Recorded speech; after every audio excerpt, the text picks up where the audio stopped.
안녕하세요. 이야기꾼입니다. 세상의 소란을 잠시 내려놓고 이야기의 불빛과 함께 느긋한 시간을 보내볼까요?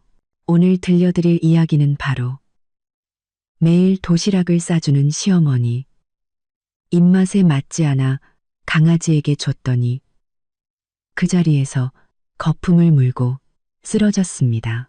식은땀이 흐르는 그 순간 저는 반격을 결심했죠. 정말 끝내주는 결말이 여러분을 기다립니다. 서은아, 지금이 몇 시인데 아직도 안 일어나니? 민준이는 회사 갈 준비하는데 넌 어쩜 그렇게 태평이야? 시어머니의 날카로운 목소리가 방문을 뚫고 비수처럼 날아와 꽂혔습니다. 저는 번쩍 눈을 떴습니다. 핸드폰을 집어 시간을 확인하니 고작 아침 6시 30분. 어젯밤 새벽 2시까지 야근하며 만든 기획안이 아직 가방 안에 그대로 있는데 관자놀이가 지끈거렸습니다. 네, 어머니, 일어났어요. 끓어오르는 화를 억누르며 대답했지만 갈라진 목소리에 저 스스로도 깜짝 놀랐습니다. 피곤한 몸을 이끌고 씻고 나오니 시어머니 박미숙 여사는 이미 식탁에 꼿꼿이 앉아 있었습니다. 그리고 그 앞에는 익숙한 분홍색 도시락통이 놓여 있었죠. 이른의 나이에도 꼿꼿한 허리, 한 올에 흐트러짐 없이 쪽진 희끗한 머리. 하지만 안경 너머의 그 눈빛만은 기묘하게 번뜩이고 있었습니다. 오늘 도시락은 내가 새벽 5시부터 일어나서 준비했다. 요즘 야근하느라 힘들 텐데 잘 챙겨 먹어야지. 시어머니는 안경을 고쳤으며 알듯 모를 듯한 미소를 지었습니다. 저는 그 도시락통을 보자마자 속이 울렁거렸습니다.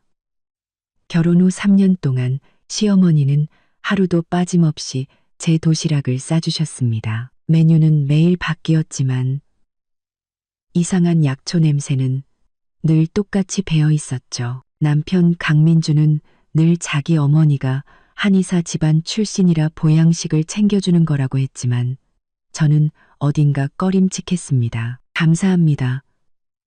어머니. 저는 억지 미소를 지으며 도시락을 가방에 넣었습니다. 도시락통을 만지는 순간 시어머니의 시선이 거미줄처럼 제 손에 들러붙는 게 느껴졌습니다. 꼭 다 먹어야 한다. 알았지? 갑자기 부드러워진 목소리에 오히려 등골이 오싹해졌습니다. 그렇게 비쩍 말라서야 어떻게 우리 강씨 집안대를 이을 손주를 보겠니? 저는 숟가락을 쥔 손에 힘을 주었습니다. 마디마디가 하얗게 질렸죠. 또 그 소리였습니다. 1년 전 당분간 아이를 가질 생각이 없다고 분명히 말한 후부터 시어머니는 저를 못마땅한 눈으로 쳐다보곤 했습니다. 민준 씨는요? 저는 화제를 돌리며 흰죽을 휘저었습니다. 어젯밤 비행기로 출장 갔어. 시어머니는 콧방귀를 뀌었습니다. 내 아들은 저렇게 열심히 사는데 넌 맨날 야근. 그게 진짜인지 가짜인지 누가 알겠어? 가슴이 철렁 내려앉았습니다. 이번 달만 벌써 3번째 출장이었습니다. 그런데 얼마 전 강민준의 SNS에 올라온 사진 속 그의 어깨에는 새빨간 매니큐어를 칠한 여자의 손이 분명히 올려져 있었죠. 누구냐고 물었을 때 그는 그저 거래처 사람이라고 둘러댔습니다. 죽을 몇 숟갈 뜨는 둥 마는 둥 하고 저는 가방을 챙겨 도망치듯 집을 나섰습니다. 문을 닫는 순간 시어머니가 흥얼거리는 콧노래 소리가 들리는 듯 했습니다. 기묘할 정도로 경쾌한 가락이었죠. 점심시간, 저는 사무실 책상이 도시락통을 멍하니 바라봤습니다. 기름진 윤기가 흐르는 돼지갈비찜, 비정상적으로 파릇한 채소, 갈비 한 점을 입에 넣는 순간 익숙한 씁쓸한 맛이 입안에 확 퍼졌습니다. 저는 곧장 화장실로 달려가 전부 개원했습니다. 또 시어머니표 사랑의 도시락이 입에 안 맞으시나 봐. 동료 김지영 씨가 화장실 문에 기대 비꼬듯 말했습니다. 속이 좀 안 좋아서요. 저는 입가를 닦으며 애써 웃어 보였습니다. 솔직히 말해서 은하 씨 시어머니 정말 대단하시다. 3년 동안 하루도 안 빠지고 며느리 도시락을 싸주시다니. 지영 씨는 눈을 찡긋하며 말을 이었습니다. 그런데 요즘 남편분 소문이 좀. 무슨 소문이요? 제가 고개를 번쩍 들자 지영 씨는 입에 지퍼를 채우는 신용을 하며 말했습니다. 아냐, 아냐. 내가 뭘 잘못 봤나 봐. 자리로 돌아와 도시락을 서랍 깊숙이 밀어 넣었습니다. 마음이 복잡했습니다. 지영 씨는 우리 아파트 단지에 살았습니다. 대체 뭘 본 걸까요? 퇴근할 때까지 거의 손도 대지 않은 도시락은 서랍 안에 그대로 있었습니다. 회사 건물을 나서 차가운 바람을 맞으니 문득 한 가지 결심이 섰습니다. 아파트 후문에 사는 유기견 누렁이. 평소 제가 주는 걸 가장 좋아했죠. 오늘은 이 도시락으로 특식을 줘야겠습니다. 마음속으로 시어머니께 죄송하다고 빌며 저는 누렁이의 밥그릇에 도시락 절반을 쏟아부었습니다. 누렁아, 많이 먹어. 오늘 특식이야. 누렁이의 머리를 쓰다듬어 주자. 녀석은 신나게 꼬리를 흔들며 허겁지겁 먹기 시작했습니다. 그런데 제가 대여섯 걸음 옮겼을 때였을까요? 등 뒤에서 갑자기 처절한 비명이 들려왔습니다. 돌아본 순간 저는 얼어붙었습니다. 누렁이가 땅바닥에 쓰러져 격렬하게 경련을 일으키고 있었습니다. 입가에선 하얀 거품이 쉴 새 없이 흘러나왔고 사진은 감전된 듯 뻣뻣하게 굳어갔습니다. 누렁아, 저는 달려갔지만 눈앞의 광경에 질려버렸습니다. 불과 몇십 초 만에 그 건강하던 누렁이는 미동도 하지 않았습니다. 눈은 뜬 채였지만 이미 생기가 사라져 있었죠. 손이 떨려 가방조차 제대로 들 수 없었고 식은땀이 순식간에 등을 적셨습니다. 이 모습 너무나 익숙했습니다. 지난주 뉴스에서 본 독극물 사건의 피해자가 죽기 직전 모습과 똑같았습니다. 오싹한 한기가 발끝에서부터 머리 꼭대기까지 치솟았습니다.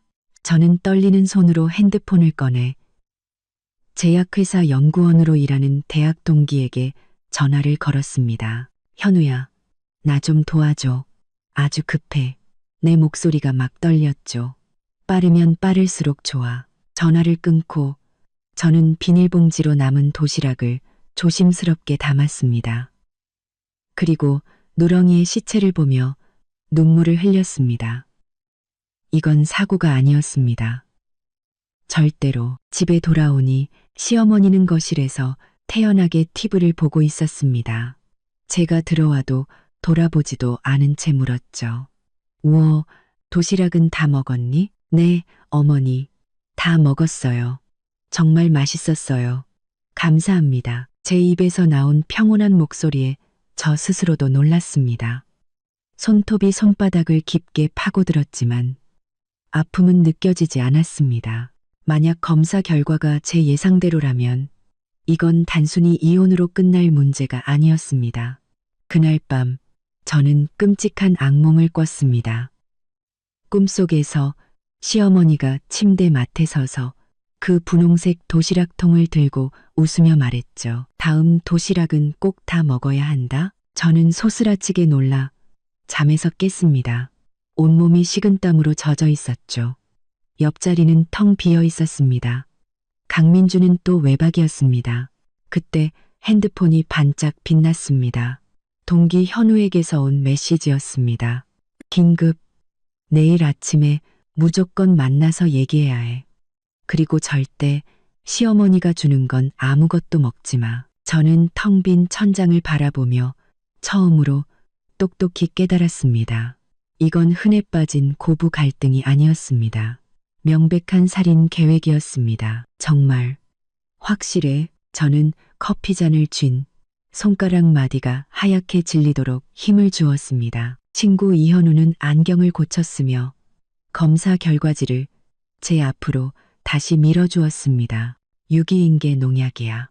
이 정도 양이면 황소도 쓰러뜨릴 수 있어. 은하야, 내 시어머니는 내 목숨을 노리고 있는 거라고. 카페 안의 소음이 갑자기 아득하게 멀어졌습니다. 보고서에 적힌 전문 용어와 데이터들을 보며 저는 거품을 물고 쓰러지던 누렁이의 모습을 떠올렸습니다. 그건 원래 제 모습이었어야 했습니다. 경찰에 신고해. 이건 명백한 살인 미수야. 현우가 목소리를 낮춰 말했습니다. 저는 고개를 저으며 보고서를 접어 가방에 넣었습니다. 아직은 아니야. 유리창으로 들어온 햇살이 손등을 비췄지만 저는 이스의 온기도 느낄 수 없었습니다. 반년 넘게 시어머니가 정성껏 싸주던 사랑의 도시락이 실은 저를 서서히 죽이는 독약이었다니. 저는 시어머니가 안경 너머로 번뜩이던 그 기묘한 눈빛을 떠올렸습니다. 그건 걱정이 아니었습니다. 기대였죠. 그럼 어쩔 셈이야? 현우가 걱정스럽게 물었습니다. 저는 고개를 들어 저 자신도 낯선 미소를 지어 보였습니다. 일단 나를 죽이고 싶어 하는 사람이 또 누가 있는지부터 알아내야지. 카페를 나와 저는 곧장 사설 탐정에게 전화를 걸었습니다. 반년 전 강민준의 외도를 의심하며 연락했던 사람이었죠. 이제야 제대로 쓸모가 생겼습니다. 이 탐정님, 강민준의 지난 3개월간 모든 동선을 파악해 주세요. 빠를수록 좋습니다. 전화를 끊고 사거리에 서서 저는 맞은편 쇼핑몰에 거대한 광고판을 바라봤습니다. 제가 담당했던 화장품 광고였죠. 모델은 환하게 웃고 있었습니다. 누가 상상이나 했을까요? 저 광고를 기획한 사람이 지금은 생사의 기로에 서 있다는 것을. 밤 9시가 넘어 집에 도착했습니다. 문을 열자 시어머니가 거실에서 TV를 보고 있었습니다. 제가 들어오는 소리에도 고개조차 돌리지 않았죠. 왜 이렇게 늦게 와? 밥 다 식었다. 회사에서 야근했어요. 저는 조용히 대답하며 식탁을 훑어봤습니다. 밥그릇과 수저는 하나뿐이었습니다. 강민주는 또 집에 오지 않았습니다. 민준이한테 전화 왔어.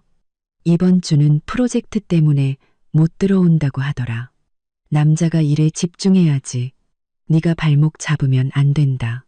시어머니의 말투는 애써 태연했지만 어딘가 부자연스러웠습니다. 저는 치미는 역겨움을 참으며 고개를 끄덕이고 서둘러 제 방으로 들어갔습니다. 문을 닫고 바로 잠갔습니다. 그리고 가방에서 검사 결과지를 꺼내 다시 한번 읽어봤습니다. 모든 숫자가 비수처럼 가슴을 찔렀습니다. 컴퓨터를 켜자 이 탐정의 이메일이 도착해 있었습니다. 첨부 파일에는 강민준의 동선 기록과 수십 장의 사진이 들어 있었죠. 저는 사진을 한 장씩 클릭했습니다. 심장이 보이지 않는 손에 꽉 쥐어짜이는 듯했습니다. 사진 속 강민주는 젊은 여자와 팔짱을 낀 채 고급 레스토랑, 호텔 입구, 백화점을 활보하고 있었습니다. 그리고 제 눈을 가장 아프게 찌른 것은 마지막 사진이었습니다. 그들은 한 아파트 단지 입구에서 키스를 하고 있었습니다. 배경은 놀랍게도 우리 집 바로 맞은편에 있는 힐스테이트였습니다. 출장. 저는 냉소를 터뜨렸습니다. 그가 말한 출장이란 게 고작 길 건너 아파트에서 내연녀와 미래를 즐기는 것이었군요. 사진을 확대해 여자의 얼굴을 자세히 뜯어봤습니다. 25, 6쯤 되어 보이는 긴 생머리의 여자. 온몸을 명품으로 치장하고 있었죠. 손목에 찬 까르띠에 팔찌는 지난달 강민준의 카드 명세서에서 봤던 바로 그 물건이었습니다. 마지막 페이지에는 탐정의 조사 노트가 있었습니다. 이뮤라, 28세, 임산그룹 외동딸. 강민준과 최소 8개월 이상 교제. 강민준의 출장 기간에 주로 동거함. 그때 제 마우스 커서가 한 줄의 문장에서 멈췄습니다. 아파트 경비원 증언에 따르면 강민준의 모친 박미숙 씨가 해당 주소지를 자주 방문하며 이뮤라와 매우 친밀한 관계임. 순간 온몸에 피가 멎는 듯 했습니다. 시어머니가 알고 있었습니다. 아는 것을 넘어 직접 찾아가기까지 했다는 겁니다. 어지러움에 책상을 붙잡고 겨우 버텼습니다. 이건 단순한 외도가 아니었습니다. 계획적인 아내 교체 작전이었죠. 저는 떨리는 손으로 마지막 첨부 파일을 열었습니다. 강민준의 은행 거래 내역이었습니다. 지난 반년 동안 그는 매달 프로젝트 협력비라는 명목으로 한 계좌에 200만 원씩을 이체하고 있었습니다. 그 계좌의 주인은 바로 이뮤라였습니다. 저는 의자에 주저앉아 미친 듯이 머리를 굴렸습니다. 시어머니는 매일 저에게 독을 먹이고 남편은 밖에서 다른 여자를 만나고 심지어 두 사람은 우리 공동의 돈을 쓰고 있었습니다. 이 모든 것은 단 하나의 끔찍한 결론을 가리키고 있었죠. 그들은 저를 이 세상에서 완전히 제거하려 하고 있었습니다. 다음 날은 토요일이었습니다. 시어머니는 아침 일찍 노인대학에 간다며 집을 나섰습니다. 저는 시어머니가 나간 것을 확인하자마자 곧장 그의 침실로 들어갔습니다. 방은 병적으로 깨끗했습니다. 모든 물건이 한치의 오차도 없이 정돈되어 있었죠. 저는 장갑을 끼고 조심스럽게 방을 뒤지기 시작했습니다. 서랍에는 각 잡혀 개어진 속옷이, 옷장에는 색깔별로 정리된 옷들이 걸려 있었습니다. 그러다 침대 매트리스를 들어 올리는 순간 검은색 노트 한 권이 툭 떨어졌습니다. 첫 페이지를 펼치는 순간 저는 숨을 멈췄습니다. 은하식단 기록 2019년 1월 10일. 뒤로 넘길수록 매일 제가 도시락을 어떻게 먹었는지에 대한 기록이 빼곡했습니다. 3월 12일 절반 정도 먹음. 맛이 이상하다고 함. 다음엔 쓴맛을 줄일 것. 4월 5일 전부 다 먹음. 효과 좋음. 5월 20일 버린 것 같음. 양을 늘려야 함. 가장 최근 기록은 사흘 전이었습니다. 6월 10일 개가 먹고 죽음. 눈치챈 것 같다. 다른 방법을 찾아야 함. 저는 비명이 터져 나오려는 것을 막기 위해 입술을 깨물었습니다. 이건 일기가 아니었습니다. 살인 기록이었죠. 살인 기록이었죠. 계속해서 뒤를 넘기자 더욱 노골적인 내용이 나타났습니다. 이뮤라 양은 얼마나 좋은가.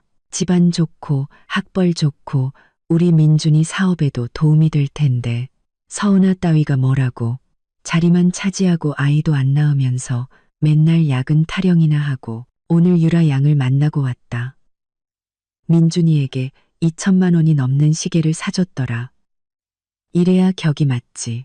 민준이 말이 유라 양 아버지가 이혼만 하면 임산그룹 부사장 자리를 주겠다고 약속했단다. 저는 손이 떨려 노트를 제대로 들 수조차 없었습니다. 그랬군요. 강민주는 더 높은 곳으로 올라가고 싶었고 시어머니는 돈 많은 며느리를 원했습니다. 그리고 저는 그들의 길을 막는 걸림돌, 아니 반드시 치워버려야 할 장애물이었던 겁니다. 저는 재빨리 모든 페이지를 핸드폰으로 촬영하고 노트를 원래 자리에 돌려놓았습니다. 방을 나서려는데 침대 옆 협탁에 약병 하나가 눈에 띄었습니다. 집어들어 보니 프랄리독심, 유기인계 농약 중독에 쓰는 특효 해독제였습니다. 참 다정하기도 하지. 해독제까지 미리 준비해두다니. 저는 냉소를 흘리며 약병 사진을 찍었습니다. 제 방으로 돌아와 침대에 주저앉았습니다. 머리가 빠르게 회전했습니다. 경찰에 신고하는 건 너무 쉬운 해결책이었습니다. 이혼은 오히려 그들이 바라는 바였죠. 저는 그들이 죗값을 치르게 할 겁니다. 하지만 지금은 아니었습니다. 그때 전화가 울렸습니다. 동료 지영 씨였습니다. 은하 씨, 주말인데. 미안. 갑자기 클라이언트 미팅이 잡혔는데 와줄 수 있어? 임산그룹 사람들이야. 그 집 따님이 직접 온다던데. 저는 벌떡 일어났습니다. 이뮤라 씨요? 어떻게 알았어? 맞아. 그 사람. 외국에서 막 돌아와서 이제 슬슬 경영 수업 받는다고 하더라. 손톱이 손바닥을 파고들었습니다. 지금 바로 갈게요. 회사 회의실에서 저는 처음으로 사진이 아닌 실물 이뮤라를 마주했습니다. 그녀는 사진보다 훨씬 화려했습니다. 온몸을 명품으로 휘감고 손짓 하나하나에 부잣집 아가씨 특유의 거만함이 묻어났죠. 제가 들어서는 것을 보고 그녀는 눈썹을 살짝 치켜 올렸습니다. 이분은 저희 회사 크리에이티브 팀장 서운아 씨입니다. 지영 씨의 소개에 이뮤라의 눈빛이 순간 변했습니다. 금세 평정을 되찾았지만 저는 그 찰나의 놀라움과 당황스러움을 놓치지 않았습니다. 말씀 많이 들었어요. 그녀가 내민 손목에서 까르띠에 팔찌가 반짝였습니다. 저는 그 손을 바로 잡지 않고 팔찌를 빤히 쳐다보며 말했습니다. 신상이네요. 꽤 비쌌을 텐데. 그녀는 순간적으로 손을 움찔했습니다. 친구가 선물해 준 거예요. 남자친구분이요? 저는 웃으며 물었고 그녀의 동공이 수축하는 것을 똑똑히 봤습니다. 회의는 이뮤라가 저에게 보내는 탐색적인 시선을 제외하면 순조롭게 진행됐습니다. 회의가 끝나자 지영 씨가 저를 붙잡았습니다. 너 오늘 왜 그래? 클라이언트한테 너무 공격적이잖아. 그 여자, 내 남편이랑 바람났어요. 저는 담담하게 말했습니다. 지영 씨는 눈을 동그랗게 떴습니다. 뭐? 잠깐만. 그럼 그 여자가. 저는 고개를 끄덕였습니다. 지난번에 언니가 말하려다만 게 혹시 그 여자 본 거였어요? 지영 씨는 입술을 깨물며 말했습니다. 지난달에 힐스테이트 사는 사촌 언니네 갔다가 강민준 씨가 어떤 여자랑 있는 걸 봤어. 네가 상처받을까봐 차마 말을 못했어. 다음부터는 이런 일 있으면 바로 말해줘요. 그리고 이뮤라에 대해 아는 거 있으면 좀 알려주고요. 회사 건물을 나서자 햇살이 눈을 아프게 찔렀습니다. 이제 판은 깔렸고 말들도 제자리에 놓였습니다. 저를 독살하려는 시어머니, 저를 버리려는 남편, 제 자리를 꿰차려는 내연녀. 아주 좋았습니다. 이제 제 차례였습니다. 단추만 한 크기의 초소형 카메라를 저는 주방 수납장 구석, 조리대가 정면으로 보이는 곳에 설치했습니다. 이 각도라면 시어머니가 도시락을 준비하는 모든 과정을 완벽하게 담을 수 있을 겁니다. 은하야, 부엌에서 뭐하니? 등 뒤에서 갑자기 들려온 시어머니의 목소리에 저는 하마터면 손에 든 드라이버를 떨어뜨릴 뻔했습니다. 하지만 돌아섰을 땐 이미 태연한 표정을 짓고 있었죠. 꿀 좀 찾으려고요. 목이 칼칼해서 시어머니는 의심스러운 눈초리로 주방을 훑어봤습니다. 수납장 위에서 시선이 1초간 머물렀을 때 제 심장은 터질 듯이 뛰었습니다. 꿀은 왼쪽 두 번째 칸에 있어. 시어머니는 마침내 그렇게 말하고는 몸을 돌려나갔습니다. 저는 안도의 한숨을 내쉬며 재빨리 설치를 마쳤습니다. 카메라는 제 핸드폰과 연결되어 실시간으로 영상을 볼 수 있고 자동 녹화도 가능했습니다. 어디 한번 시어머니가 매일 제 도시락에 어떤 특별한 양념을 치는지 똑똑히 지켜봐야겠습니다. 방으로 돌아와 문을 잠그고 핸드폰으로 감시 앱을 켰습니다. 화면은 선명했습니다. 시어머니가 칼질을 하고 있었죠. 능숙한 몸짓이 마치 요리쇼를 보는 듯 했습니다. 그녀는 카메라를 등지고 있었지만 주머니에서 작은 약병을 꺼내 찌개에 무언가를 털어넣고 휘젓는 모습은 똑똑히 보였습니다. 잡았다. 저는 나지막이 읊조리며 녹화 버튼을 눌렀습니다. 다음 날 아침 식탁에서 시어머니는 으레 그렇듯 분홍색 도시락통을 내밀었습니다. 오늘은 네가 좋아하는 탕수육을 했다. 저는 도시락을 받아들며 활짝 웃었습니다. 어머니, 저한테 정말 잘해주세요. 회사 동료들이 다들 저더러 시어머니 복 터졌다고 부러워해요. 혹시 조금만 더 싸주실 수 있어요? 동료들한테도 맛 좀 보여주고 싶어서요. 시어머니의 표정이 순간 굳었습니다. 안경 너머의 눈에 당황한 기색이 스쳤죠. 이건 너 먹으라고 특별히 만든 거라. 다른 사람 입맛에는 안 맞을 텐데. 에이, 지영 씨나 몇 명만 줄 건데요. 뭐, 다들 어머니 손맛 배우고 싶다고 난리예요. 제가 천진난만하게 웃자 시어머니의 입가가 파르르 떨렸습니다. 다음에 해주마. 오늘은 양이 얼마 안 돼서. 저는 실망한 척 한숨을 쉬었지만 속으로는 냉소를 보냈습니다. 역시 다른 사람에게는 차마 먹일 수 없겠죠. 출근하기 전 저는 일부러 큰 소리로 말했습니다. 어머니, 저 오늘 야근해야 할 것 같아요. 저녁 기다리지 마세요. 문을 닫자마자 저는 핸드폰으로 CCTV를 확인했습니다. 아니나 다를까 제가 나가자마자 시어머니는 주방으로 돌아가 냉장고 깊숙한 곳에서 작은 종이 뭉치를 꺼내 다른 도시락통에 하얀 가루를 털어 넣었습니다. 증거는 확보됐습니다. 저는 화면을 캡처해서 이 탐정에게 보냈습니다. 이 약품이 뭔지 분석해 주세요. 회사 화장실에서 저는 오늘의 도시락을 변기에 쏟아붓고 물을 내렸습니다. 하수구로 사라지는 음식들을 보며 문득 대담한 생각이 떠올랐습니다. 선구로 배사, 천구로 대담한 생각이 떠올랐습니다. 시어머니에게 자신의 특별한 손맛을 직접 맛보게 하면 어떨까? 점심시간에 저는 시어머니에게 메시지를 보냈습니다. 어머니, 오늘 회사에 급한 일이 생겨서 저녁 못 먹고 들어가요. 저 기다리지 마시고 먼저 식사하세요. 그리고 CCTV를 켠 채 조용히 기다렸습니다. 저녁 6시 시어머니가 주방으로 들어왔습니다. 원래 제 것이었을 도시락통을 잠시 망설이듯 보더니 이내 음식물 쓰레기통에 전부 쏟아버렸습니다. 영리하군요. 저는 입술을 깨물었습니다. 쉽게 덫에 걸려들 것 같진 않았습니다.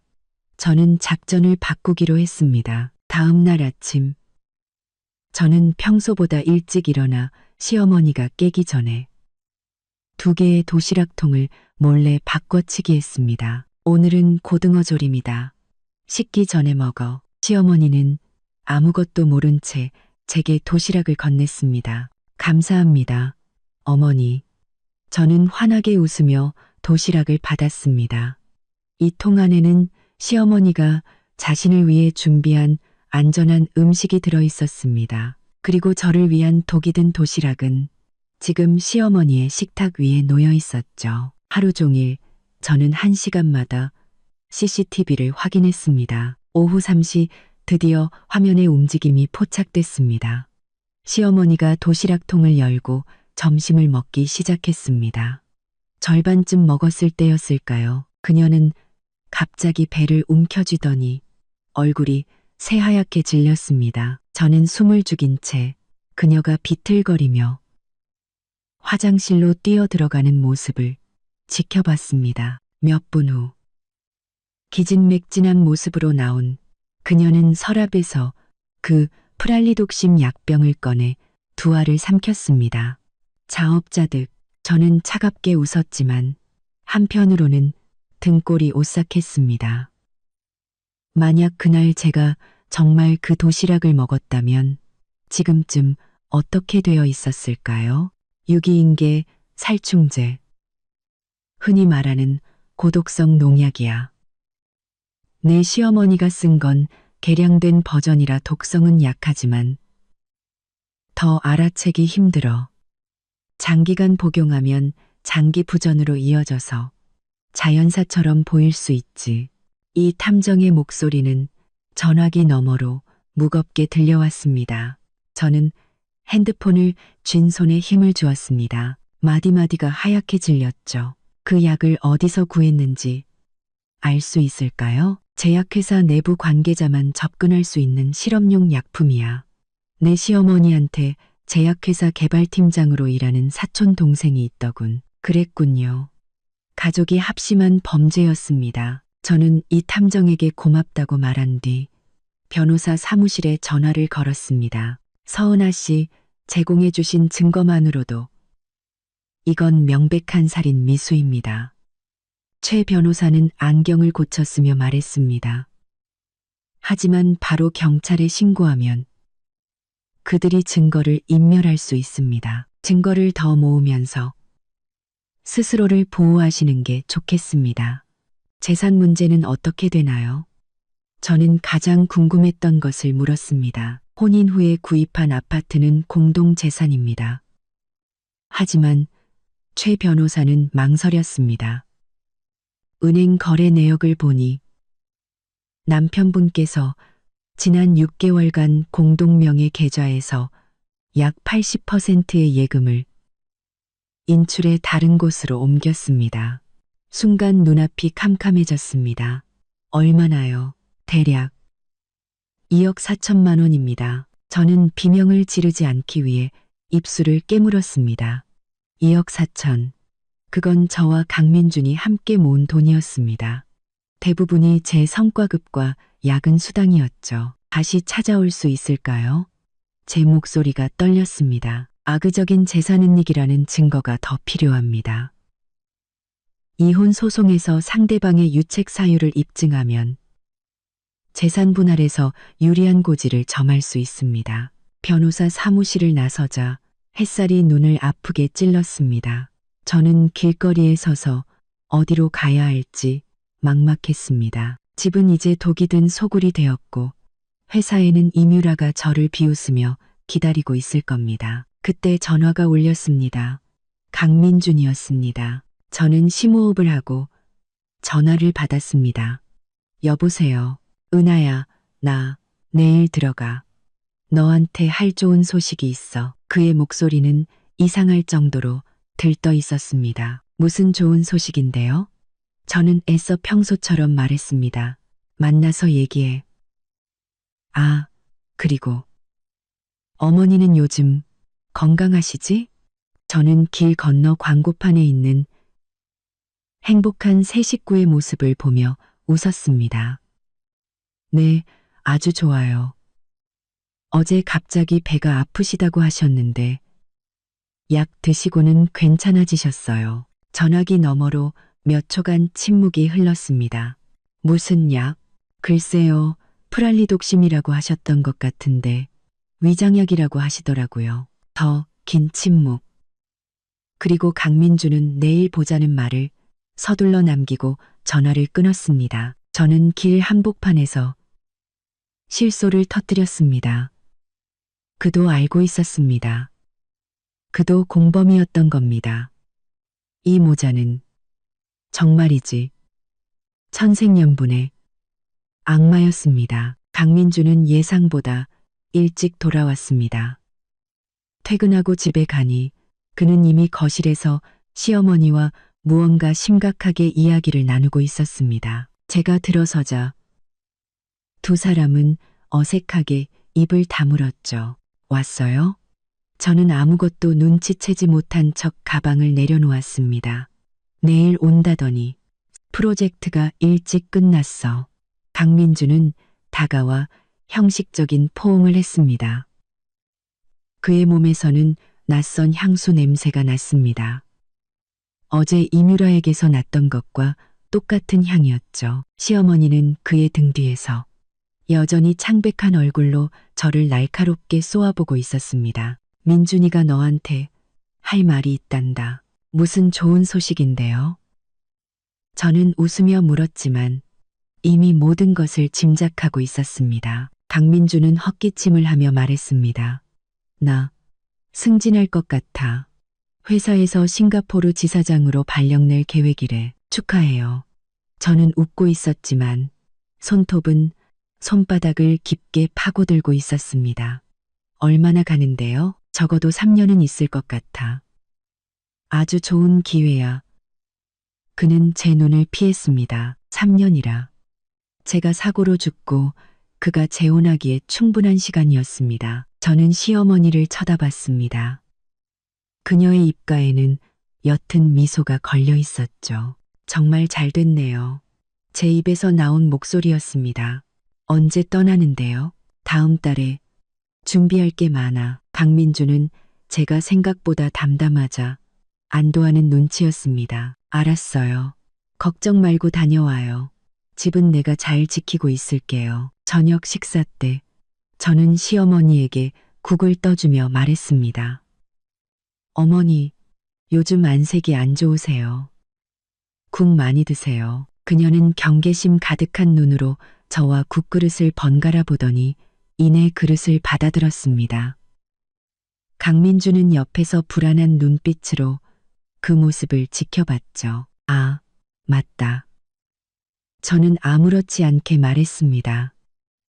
요즘 회사에서 회계감사가 있어서 제 성과급이 좀 늦게 들어올 것 같아요. 우리 공동 계좌에 돈 얼마나 남았죠? 가방 하나 사고 싶은데. 강민준의 젓가락이 허공에서 멈췄고 시어머니의 숟가락은 쨍 소리를 내며 국그릇에 떨어졌습니다. 한 4천만 원 정도 있을걸. 강민주는 금세 평정을 되찾으며 물었습니다. 갑자기 웬 가방. 동료들이 다들 신상 샀더라고요. 지영 씨가 산 디올백은 300만 원도 넘는다던데. 저는 뾰로통한 표정을 지었습니다. 강민준과 시어머니는 눈빛을 교환했습니다. 그럼 비밀번호 알잖아. 그가 억지 미소를 지었습니다. 물론 알죠. 우리의 결혼기념일이었으니까. 하지만 비극적이게도 이제 그 계좌에는 300만 원은커녕 30만 원도 남아있지 않을 겁니다. 그날 밤 강민주는 시차 적응을 핑계로 제게 손끝 하나 대지 않고 잠이 들었습니다. 저는 어둠 속에서 그의 코 고는 소리를 들으며 생각에 잠겼습니다. 싱가포르라. 아마 이뮤라와 함께 떠나 그곳에서 새로운 삶을 시작할 계획이겠죠. 그리고 저는 어떤 사고로 이 세상을 떠나게 될 거고요. 저는 조용히 일어나 옷장 깊숙한 곳에서 서류 봉투를 꺼냈습니다. 안에는 CCTV 캡처, 검사 결과지, 은행 거래 내역 등 제 목숨을 지켜줄 증거들이 들어 있었습니다. 하지만 이것만으로는 부족했습니다.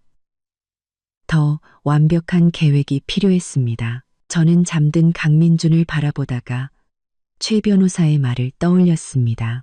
이혼 소송에서 상대방의 유책 사유를 입증하면 대담한 생각이 머릿속을 스쳤습니다. 그들이 이런 게임을 원한다면 저도 기꺼이 아주 크게 한판 벌여줄 참이었습니다. 임산그룹 제안회의는 10시에 시작이야. 이뮤라가 직접 팀을 이끌고 온대. 동료 지영 씨가 제 책상에 커피를 내려놓으며 속삭였습니다. 너를 콕 집어서 참석하라고 했다던데. 커피를 젓던 제 손이 순간 멈칫했습니다. 이뮤라가 강민준의 내연녀라는 사실을 안 후로 저는 그녀와의 정면 충돌을 피해왔습니다. 하지만 이제 피할 수만은 없었죠. 관련 자료 전부 주세요. 저는 숟가락을 내려놓으며 말했습니다. 제 목소리는 저 자신도 놀랄 만큼 차분했습니다. 지영 씨는 서류철을 건네며 물었습니다. 너 괜찮아? 안색이 너무 안 좋아. 저는 뺨을 만져보았습니다. 어젯밤 강민준의 뒤척임과 시어머니가 약을 먹는 소리에 거의 뜬 눈으로 밤을 새웠습니다. 괜찮아요. 임산에서 이번에 진행하는 프로젝트가 뭐죠? 신규 화장품 브랜드 론칭. 예산이 200억 원이야. 이뮤라가 이 프로젝트로 자기 능력을 증명하고 정식으로 경영권을 물려받으려는 속셈이라는 소문이 파다해 저는 냉소를 터뜨렸습니다. 제 남편의 돈으로 제 프로젝트를 빼앗고 그 공으로 제 남편을 차지하겠다? 정말이지 기가 막힌 상황이었습니다. 회의실에 들어서자 이뮤라가 프로젝터 앞에서 발표 준비를 하고 있었습니다. 그녀는 베이지색 정장을 입고 있었는데 그 모습이 무척이나 우아해 보였습니다. 손목에 까르띠에, 팔찌는 조명 아래서 유난히 반짝였죠. 서 팀장님, 오셨네요. 그녀는 저를 보며 비즈니스 미소를 지었지만 눈빛은 얼음장처럼 차가웠습니다. 저는 고개를 끄덕이고 그녀에게서 가장 먼 자리에 앉았습니다. 회의가 시작되자 이뮤라는 새 브랜드에 대한 자신의 구상을 거침없이 설명했습니다. 중간중간 일부러 영어를 섞어 쓰는 모습이 퍽이나 가식적으로 보였죠. 저희는 하이엔드, 패셔너블, 그리고 유니크한 브랜드 이미지를 구축하고자 합니다. 그녀는 회의실을 훑어보며 제게 시선을 잠시 고정했습니다. 타겟 고객은 25세에서 35세 사이의 도시 엘리트 여성입니다. 저는 고개를 숙인 채 노트에 무언가를 끄적이는 척했습니다. 사실은 동그라미 3개를 그리고 있었죠. 생각을 정리할 때 제 버릇이었습니다. 이뮤라에 제안한 것만 번지르르 할 뿐 시장 조사에 기반한 것이 아니라 그저 뜬구름 잡는 소리에 불과했습니다. 서 팀장님, 혹시 제안하실 의견 있으신가요? 그녀가 갑자기 저를 지목했습니다. 달콤하게 들리는 목소리였지만 어딘가 가시가 돋쳐 있었죠. 모두의 시선이 제게 쏠렸습니다. 저는 천천히 노트를 덮으며 프로다운 미소를 지었습니다. 이뮤라 씨의 구상, 아주 창의적이네요. 하지만 제가 일부러 말을 끊자 이뮤라의 미간이 미세하게 찌푸려졌습니다. 저희 최신 시장 조사에 따르면 2,535 여성들은 단순히 포장이나 컨셉보다는 성분의 안전성과 사용 효과에 더 큰 관심을 보이고 있습니다. 저는 태블릿을 켜서 데이터를 화면에 띄웠습니다. 지난달 데이터입니다. 구매 결정 요인에서 안전성과 효능이 각각 47%, 39%를 차지한 반면 포장은 14%에 불과합니다. 회의실에 정적이 흘렀습니다. 이뮤라의 미소는 얼굴에 그대로 굳어 있었죠. 또한 저는 차분한 목소리로 말을 이었습니다. 이뮤라 씨가 언급한 유니크함은 사실 임산그룹의 기존 보수적인 이미지와는 상충됩니다. 단딘 갑작스럽게 소수시장으로 방향을 틀 경우 기존 고객층을 잃을 위험이 있습니다. 이뮤라의 손톱이 책상을 두드리는 소리가 불규칙하게 들렸습니다. 저는 그녀의 왼손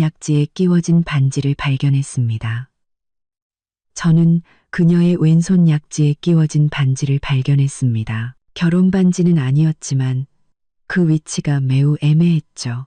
서 팀장님, 정말 프로페셔널하시네요. 그녀는 억지 미소를 지었습니다. 하지만 혁신에는 항상 리스크가 따르는 법 아니겠어요? 현명한 혁신은 데이터에 기반하지만 맹목적인 리스크는 실패로 이어질 뿐입니다. 저는 그녀의 눈을 똑바로 쳐다보며 말했습니다. 회의실의 공기가 순간 얼어붙었습니다. 지영 씨가 책상 밑에서 제 발을 툭 쳤습니다. 그제야 제 말투가 너무 날카로웠다는 것을 깨달았죠. 물론 이건 초기 제안일 뿐입니다. 저희가 더 상세한 시장 분석 자료를 제공해 드릴 수 있습니다. 저는 서둘러 분위기를 수습했습니다. 이뮤라는 고개를 끄덕이며 재빨리 다른 주제로 화제를 돌렸습니다. 회의가 끝나고 그녀가 저를 불러 세웠습니다. 서 팀장님, 잠시 따로 얘기 좀 할 수 있을까요?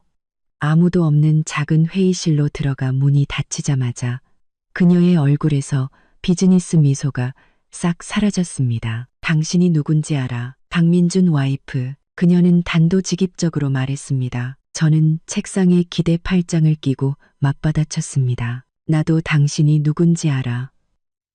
남의 가정 파탄내는 상간녀.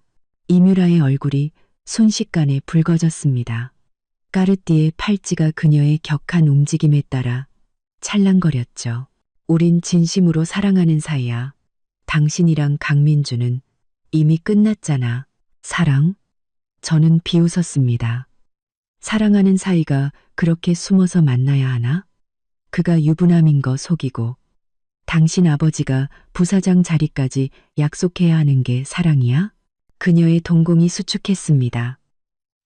너, 그걸 어떻게? 더 많은 것도 알지. 힐스테이트에서의 미래, 그가 사준 2천만 원짜리 시계, 그리고 저는 그녀의 팔찌를 힐끗 보며 말했습니다. 그 까르띠에 우리 공동 계좌에서 긁은 거. 이뮤라는 뒷걸음질 치다 하이힐에 발이 걸려 비틀거렸습니다. 너, 날 뒷조사했어? 직업병이라서요. 시장 조사는 철저하게 해야죠. 그녀의 표정은 경악에서 경멸로 바뀌었습니다. 조사해서 어쩔 건데. 강민준이 사랑하는 건 나야. 그는 곧 싱가포르로 떠나.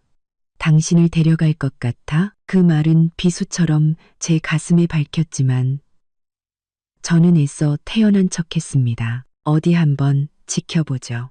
회의실을 나오자 손이 떨려 서류철을 제대로 들 수 없었습니다. 방금 전의 대화에서는 제가 이긴 것처럼 보였지만 이뮤라의 말은 제 예상이 사실이었음을 확인시켜 주었습니다. 강민주는 정말로 저를 버리고 싱가포르로 떠날 계획이었던 겁니다. 그때 핸드폰이 진동했습니다.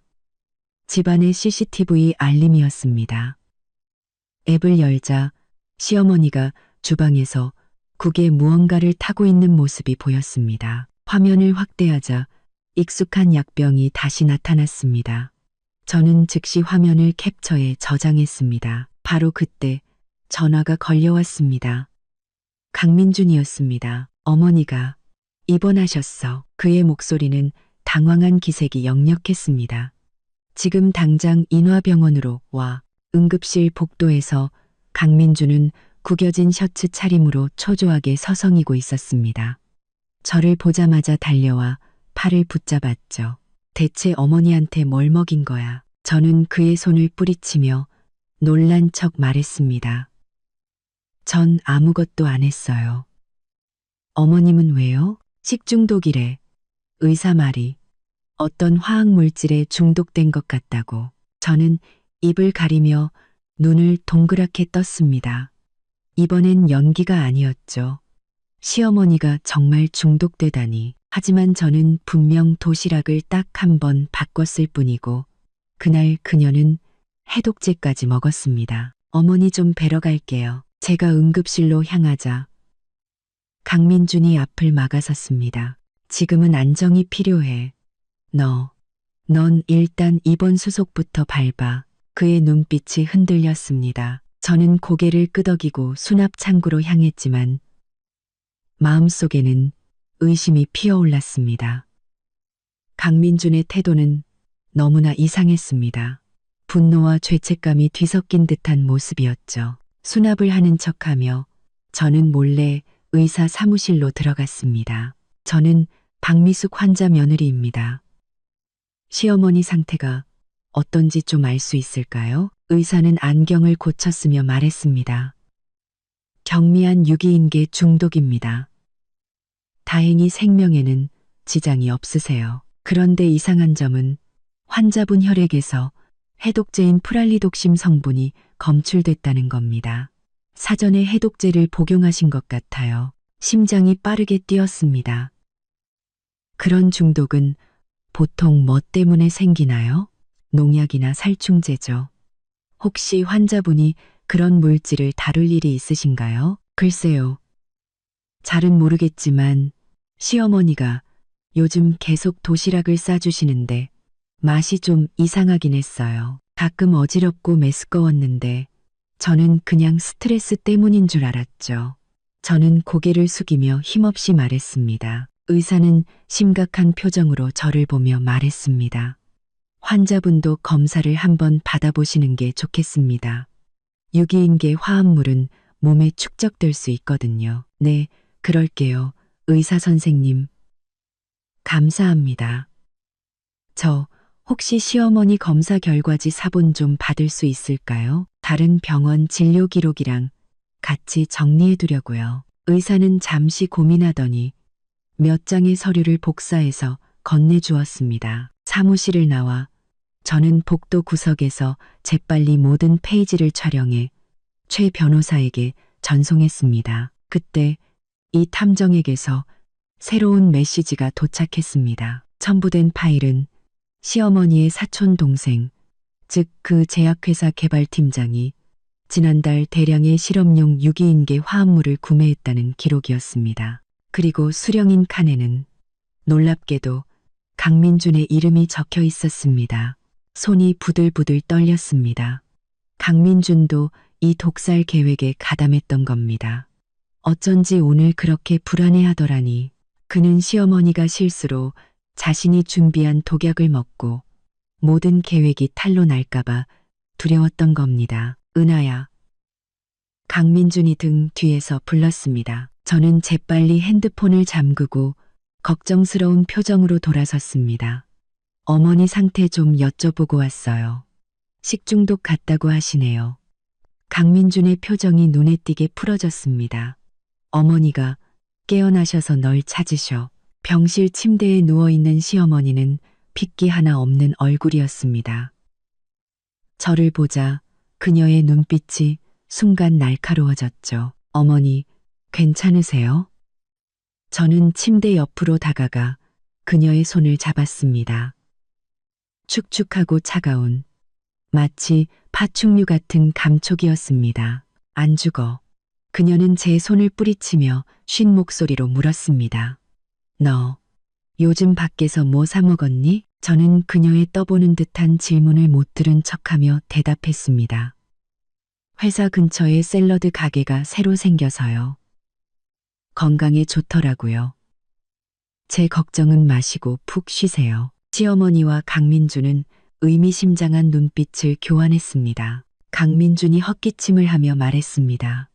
의사 말이 어머니가 안정을 취해야 한대. 나도 요즘 바쁘니까 네가 며칠 휴가 내고 어머니 좀 돌봐드려. 저는 그의 위선적인 얼굴을 보자 모든 것을 폭로하고 싶은 충동을 느꼈습니다.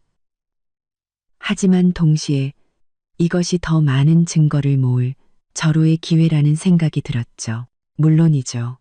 어머니가 평소에 저를 얼마나 챙겨주셨는데요. 제가 당연히 해야 할 일이죠.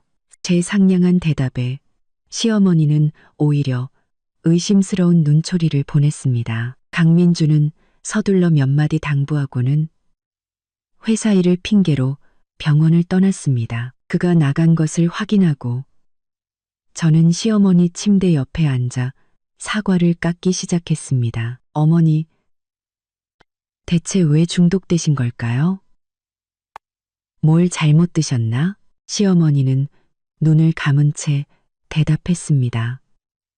그저께 산 나물이 상했나 보지. 어머, 그래요? 그런데 의사 선생님은 유기인계 중독이 보통 농약이나 살충제 때문에 생긴다고 하던데요. 그녀의 눈꺼풀이 파르르 떨렸습니다. 저는 계속 사과를 깎았습니다. 칼날이 과육을 스치는 소리가 유난히 크게 들렸죠. 요즘 의사들은 뭘 안다고. 사람 겁주기나 하고. 시어머니가 마침내 입을 열었습니다. 네, 맞아요. 저는 맞장구를 치며 깎은 사과를 건넸습니다. 그런데 의사 선생님이 제게 검사 결과지를 주셨는데 어머님 혈액에서 해독제 성분이 나왔다고 하더라고요. 이상하죠. 언제 해독제를 드셨어요? 시어머니의 손이 떨리며 사과가 이불 위로 굴러떨어졌습니다. 그녀는 격렬하게 기침을 하기 시작했죠. 저는 물컵을 건네주며 그녀의 귓가에 속삭였습니다. 어머니 프랄리 독심. 맛이 어떻던가요? 기침이 멎고 그녀의 동공이 수축했습니다. 올빼미처럼 동그래진 눈으로 저를 쏘아봤죠. 저는 미소를 지으며 한 걸음 물러섰습니다. 간호사 선생님께 언제 퇴원할 수 있는지 여쭤보고 올게요. 시어머니는 다음 날 바로 퇴원하겠다고 고집을 부렸습니다. 집에 돌아오자마자 방으로 들어가 버렸고 저녁도 준비하지 않았죠. 강민주는 야근을 핑계로 밤늦게까지 돌아오지 않았습니다. 깊은 밤 저는 시어머니 방에 몰래 들어갔습니다. 그녀는 약 기운 때문인지 깊이 잠들어 있었습니다. 저는 조심스럽게 방을 뒤지다가 침대 협탁 서랍 깊숙한 곳에서 약 상자를 발견했습니다.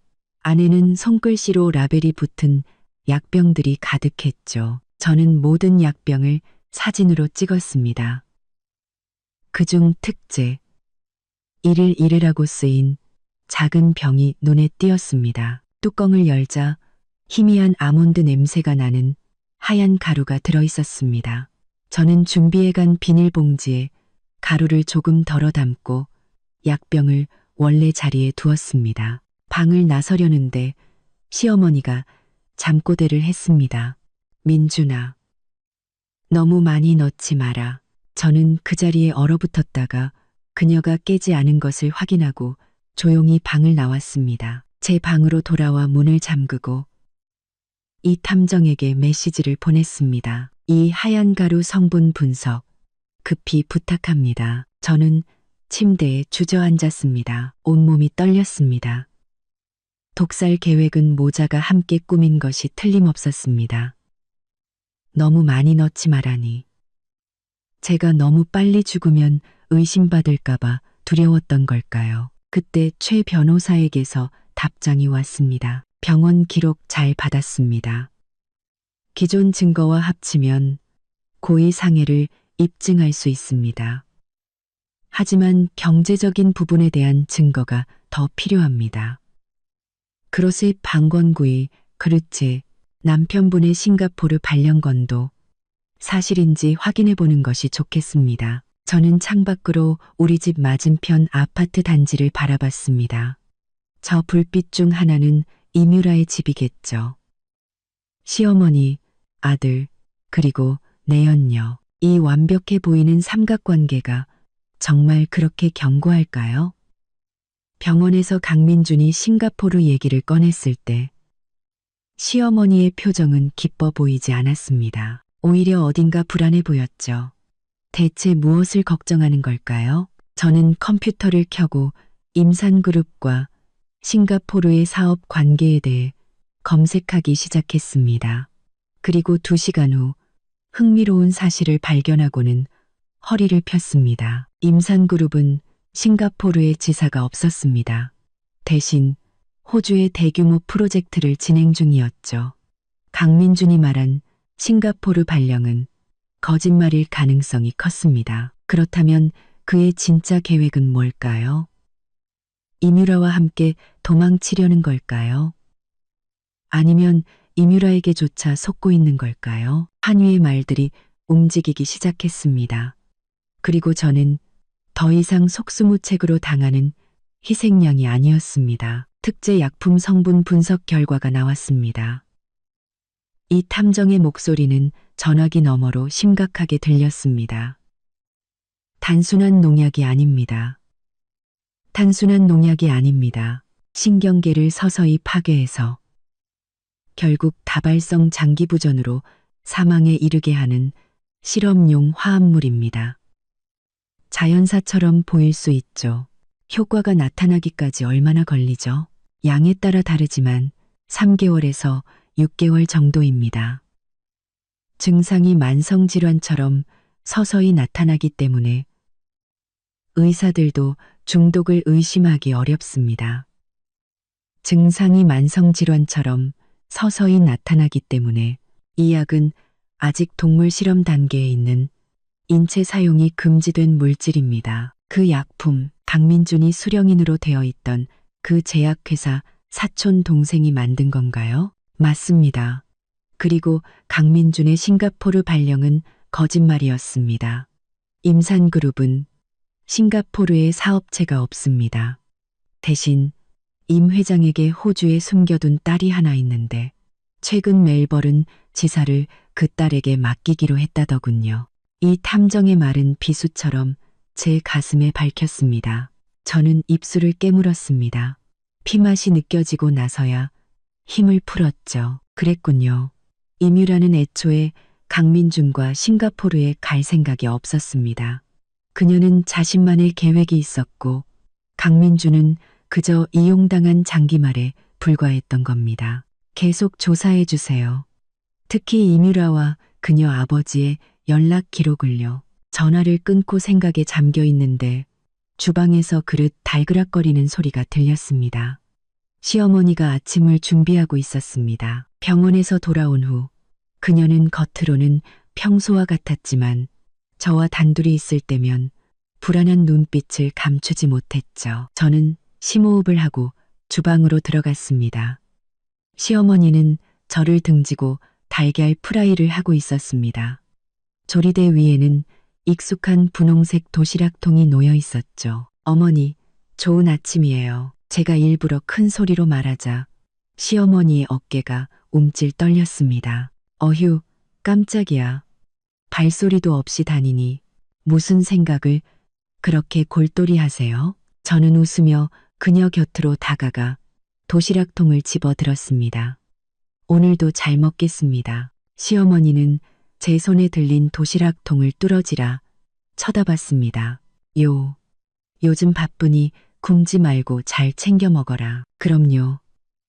아주 맛있게 꼭꼭 씹어서 다 먹을게요. 저는 마지막 말을 힘주어 말하며 그녀의 눈을 똑바로 쳐다봤습니다. 시어머니의 손이 미세하게 떨리기 시작했습니다. 어머니, 저는 그녀의 귓가에 속삭였습니다. 유기인계 중독 후유증이 어떤 건지 아세요?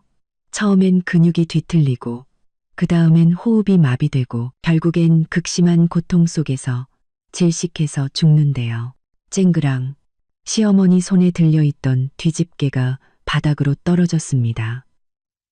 그녀의 얼굴은 새하얗게 질려 아무 말도 하지 못하고 입술만 파르르 떨었죠. 저는 뒤집개를 주워 그녀에게 건넸습니다. 어머니, 조심하셔야죠. 연세가 있으시니 손이 떨리는 건 당연하지만요. 저는 그 말을 남기고 도시락통을 든 채 돌아섰습니다. 집을 나서자마자 전화가 울렸습니다. 강민준이었습니다. 점심에 잠깐 볼 수 있을까?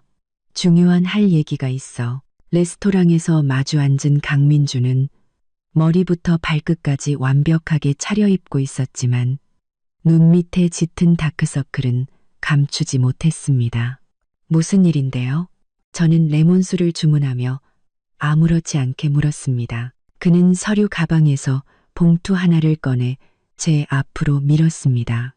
이혼 합의서. 저는 천천히 서류를 훑어봤습니다. 조건은 하나같이 기가 막혔습니다. 공동예금과 집은 그에게, 저는 5년 된 낡은 국산차 한 대와 위자료 1억 원이 전부였죠. 진심이에요? 저는 서류를 덮으며 저 자신도 놀랄 만큼 차분한 목소리로 물었습니다. 강민준은 제 시선을 피하며 말했습니다. 싱가포르에서 자꾸 재촉해서 빨리 정리하고 싶어. 뭘 정리하는데요? 우리 결혼 생활, 아니면 내 목숨? 그의 동공이 수축했습니다. 무슨 소리야. 당신 어머니가 반년 넘게 내 밥에 독을 탔어요. 당신 알고 있었죠? 저는 단도직입적으로 물었습니다. 그의 얼굴이 하얗게 질리는 것을 똑똑히 봤죠. 그 약을 계속 먹으면 난 서서히 온몸이 마비되다가 결국 병으로 죽은 것처럼 위장될 수 있다면서요. 참사려 깊기도 하지. 강민준의 손이 떨리다 결국 커피잔을 쳐서 엎질렀습니다. 난 모르는 일이야. 알고 있었잖아요. 저는 목소리를 낮췄습니다. 우리 공동 예금 2억 4천만 원도 빼돌렸고 임유라랑 같이 헐월 날아갈 준비를 했겠죠. 그런데 어쩌나 그녀는 당신이랑 싱가포르에 갈 생각이 전혀 없던데. 강민준이 고개를 번쩍 들었습니다. 그의 눈에는 충격과 공포가 서려 있었죠. 너 날 조사했어? 직업병이라서요. 저는 의자의 등을 기댔습니다. 아, 그리고 당신 어머니가 먹었던 해독제, 당신이 준 거 맞죠? 참 효자예요. 해독제까지 미리 챙겨주고 강민주는 숨을 가쁘게 몰아쉬었습니다. 이마에 식은땀이 송골송골 맺혔죠. 송골송골 맺혔. 은하야, 내 말 좀 들어봐. 들을 필요 없어요. 저는 이혼 합의서를 그에게 밀어냈습니다. 이런 조건으로는 사인 못해요. 이혼하고 싶으면 재산 절반 정확히 나누세요. 그렇지 않으면 저는 미소를 지었습니다. 그동안 모아둔 검사 결과지랑 CCTV 영상, 경찰서에 제출하는 수밖에요. 그의 얼굴에서 핏기가 싹 가셨습니다. 증거가 있다고? 당신들 모자 감옥에 보내고도 남을 만큼요. 저는 자리에서 일어나 가방을 챙겼습니다. 생각할 시간, 사흘 드릴게요. 새 합의서에는 집은 내 앞으로, 빼돌린 예금은 전액 반환, 그렇게 적혀 있어야 할 겁니다. 그렇지 않으면 저는 그의 귓가에 속삭였습니다. 다음번에 당신 어머니가 먹게 될 건 가벼운 식중독 정도로 끝나지 않을 테니까. 레스토랑을 나서자 햇살이 눈을 아프게 찔렀습니다. 손이 떨렸지만 두려움 때문이 아니었습니다. 흥분 때문이었죠. 이제 그들이 공포를 맛볼 차례였습니다. 임산그룹과의 2차 제안회의 날, 임유라는 불꽃처럼 강렬한 빨간색 정장을 입고 나타났습니다. 서 팀장님, 들었어요. 시어머님이 입원하셨다고. 연세도 있으신데 걱정이 많으시겠어요. 회의 시작 전 그녀는 가식적인 위로를 건넸습니다. 저는 웃으며 노트북을 켰습니다. 걱정해 주셔서 감사해요. 지금은 퇴원하셨어요. 그러고 보니 이뮤라 씨는 어르신 건강에 관심이 많으신가 봐요. 집에 편찮으신 분이라도 계세요? 그녀의 미소가 순간 굳었습니다. 저희 아버지는 아주 건강하세요. 그래요? 작년에 호주에서 심장 스텐트 시술 받으셨다고 들었는데 회복은 잘 되셨나 보네요. 그녀의 동공이 수축했습니다. 그걸 어떻게 시장 조사하다가요. 저는 아무렇지 않게 말했습니다. 아, 맞다. 호주 지사는 요즘 어때요? 다른 분이 맡아서 운영하신다던데. 다른 분이 맡아서 운영하신다던데. 이뮤라의 얼굴이 새하얗게 질렸습니다. 회의가 시작되고 저는 기존과는 완전히 다른 성분 안전과 효능 검증을 중심으로 한 새로운 기획안을 발표했습니다. 저희 조사 결과 임산그룹의 핵심 고객층은 모험적인 혁신보다는 신뢰할 수 있는 전통적인 브랜드 이미지를 선호하는 것으로 나타났습니다. 이뮤라는 반박하고 싶어 했지만 데이터는 너무나 명확했습니다. 따라서 저희는 의료 전문가의 보증을 활용하는 것을 제안합니다. 특히 호주의 피부과 권위자인 스미스 박사님 같은 분을요. 이뮤라가 벌떡 일어났습니다. 호주요? 왜 하필 호주죠? 스미스 박사님은 아시아 태평양 지역에서 명성이 높으시니까요.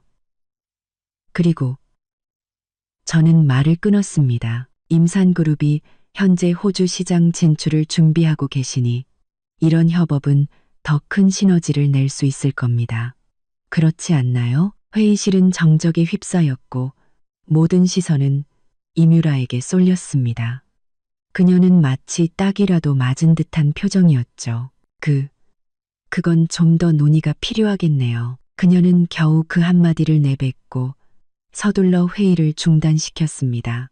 너 대체 임산그룹 호주 사업권은 어떻게 한 거야? 사무실로 돌아오자마자 지영 씨가 문을 잠그며 물었습니다. 저는 컴퓨터를 켜서 서류 몇 개를 보여주었습니다. 임산그룹이 지난달에 호주의 작은 회사를 비밀리에 인수했어요. 그걸 발판으로 오세아니아 시장에 진출하려는 거죠. 재밌는 건 이 프로젝트 책임자가 이뮤라가 아니라 임 회장의 숨겨둔 딸이라는 거예요. 지영 씨는 눈을 동그랗게 떴습니다. 세상에, 어쩐지 그렇게 불안해하더라니. 그뿐만이 아니에요. 이뮤라는 최근 호주 쪽에 계속 연락하면서 프로젝트에 끼어들려고 했지만 아버지한테 단칼에 거절당했대요. 너 이런 내부 정보는 다 어디서 나는 거야? 지영 씨는 경애에 찬 눈빛으로 저를 바라봤습니다. 저는 그저 웃기만 했습니다. 이 탐정의 능력은 상상 이상이었죠. 이제 어떻게 할 거야? 계획대로 진행해야죠. 이뮤라는 초조해질수록 실수를 할 테고 우리는 그걸 놓치지 않으면 돼요. 그날 밤 집에 돌아오니 집은 이상할 정도로 조용했습니다. 시어머니는 사촌 동생 집에 다녀온다는 메모만 남기고 자리를 비웠고 강민주는 또 돌아오지 않았습니다. 저는 곧장이 탐정에게 메시지를 보냈습니다. 박미숙 씨를 미행해 주세요. 제약회사 사촌 동생을 만나러 갔습니다. 박미숙 씨를 미행해 주세요. 그리고 시어머니 방을 다시 한번 확인했습니다. 약 상자는 사라졌지만 그 살인 일기는 그대로 있었습니다. 마지막 페이지에는 민준이는 믿을 수 없다. 플랜 B를 준비해야 한다라고 휘갈겨 쓴 글씨가 남아 있었죠. 플랜 B. 저는 그 페이지를 촬영하고 노트를 제자리에 두었습니다. 그때 매트리스 밑에서 봉투 하나가 삐져나와 있는 것을 발견했습니다. 안에는 강민준과 이뮤라의 밀회 사진, 그리고 임산그룹이 강민준에게 발행한 5천만 원짜리 수표 사본이 들어있었습니다. 뇌물. 저는 이 증거들도 모두 촬영했습니다. 강민준은 저를 배신했을 뿐만 아니라 이뮤라 집안의 돈까지 받았던 겁니다. 제 손에 쥔 패가 점점 더 강력해지고 있었습니다. 그때 이 탐정에게서 전화가 왔습니다. 박미숙 씨가 제약회사에 간 건 맞는데 사촌 동생이 아니라 다른 남자를 만났습니다. 사진 보내드렸습니다. 사진 속에는 흰 가운을 입은 중년 남자가 시어머니에게 작은 약병을 건네고 있었습니다. 제가 시어머니 방에서 봤던 것과 똑같은 병이었죠. 이 남자, 누군지 알아봐 주세요. 전화를 끊고 창밖을 내다봤습니다. 날이 어두워지고 있었습니다. 시어머니의 플랜 B는 대체 뭘까요? 더 강력한 독약? 아니면 더 극단적인 방법? 초인종이 울렸습니다. 강민준이었습니다. 그는 아침보다 더 초췌한 모습으로 서류 봉투를 들고 서 있었죠. 들어와요. 생각은 정리됐어요? 그는 고개를 끄덕이며 봉투를 건넸습니다. 빼돌린 돈은 나눠서 갚을게. 이건 일단 5천만 원. 봉투 안에는 은행카드와 새로운 이혼 합의서가 들어있었습니다. 조건은 훨씬 나아졌지만 저는 만족할 수 없었습니다. 부족해요. 전액 일시불로 받겠어요. 그만한 돈이 지금 당장은 없어. 이뮤라 아버지가 준 5천만 원은요? 제가 묻자 강민주는 벼락이라도 맞은 듯 굳어버렸습니다. 그걸 어떻게? 내가 아는 건 당신 상상 이상일 거예요. 당신 어머니가 오늘 제약회사에서 누굴 만났는지, 그 일기장에 적힌 플랜 B가 뭔지 궁금하지 않아요? 강민준의 손이 떨리기 시작했습니다. 플랜 B. 그때 그의 핸드폰이 울렸습니다. 화면을 본 그의 얼굴이 새하얗게 질렸죠. 어머니네요. 받아요. 스피커폰으로 그는 잠시 망설이다 통화 버튼을 눌렀습니다. 민준아, 너 어디야? 시어머니의 목소리는 다급했습니다. 집에 있어요. 당장 사촌 동생네 제약회사로 와. 급한 일이야. 내 여권이랑 현금도 전부 챙겨와. 우리 한동안 떠나 있어야 할지도 몰라. 강민준의 눈이 동그래졌습니다. 무슨 말씀이세요? 묻지 말고 빨리 와. 전화가 끊기고 강민준은 멍하니 서 있었습니다. 플랜 B가 도주였나 보네요. 제가 와인잔을 내려놓으며 말했습니다. 그가 저를 돌아봤습니다. 눈에는 공포가 가득했죠. 네가 무슨 짓을 한 거야? 전 아무것도 안 했는데요. 하루 종일 회사에 있었어요. 그런데 당신 어머니는 왜 저렇게 다급하실까요? 나 가봐야겠어. 마음대로 해요. 저는 서류 봉투를 집어들었습니다. 하지만 경고하는데 만약 도망치려 한다면 난 즉시 경찰에 신고할 겁니다. 증거는 이미 여러 곳에 백업해뒀으니까. 그의 얼굴이 일그러졌습니다. 대체 원하는 게 뭐야? 정의. 저는 차갑게 말했습니다.